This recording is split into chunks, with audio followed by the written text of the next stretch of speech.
بسم اللہ الرحمن الرحیم۔ معزز سامعین و ناظرین، آج ہم آج کی بات میں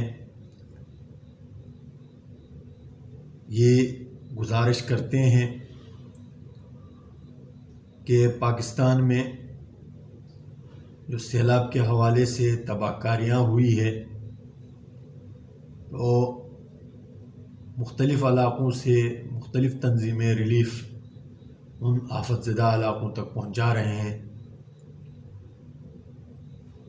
یہ جو ریلیف لوگ جمع کر کے دیتے ہیں یہ لوگوں کی امانت ہوتی ہے اور ان مستحقین کا حق ہوتا ہے، اس لیے وہ تنظیمیں، وہ رضاکار، وہ لوگ اس کو ایک امانت سمجھ کر اور اپنا قومی اور ملی فریضہ سمجھ کر اس کام کو سر انجام دیں گے تو مجھے اپنے رب سے یقین ہے کہ وہ ان کی کامیابی اور کامرانی کا ذریعہ بنے گا۔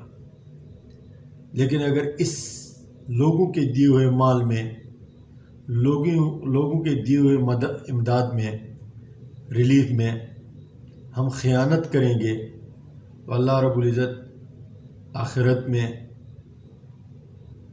اس کا مواخذہ بھی کرے گا، اور ساتھ میں وہ غریب، وہ آفت زدہ لوگ جو مدد کے محتاج بھی ہیں اور مدد کے منتظر بھی ہیں ان کا ہاتھ ہوگا، اور جو خیانت کرنے والے لوگ ہوں گے ان کا گریبان ہوگا۔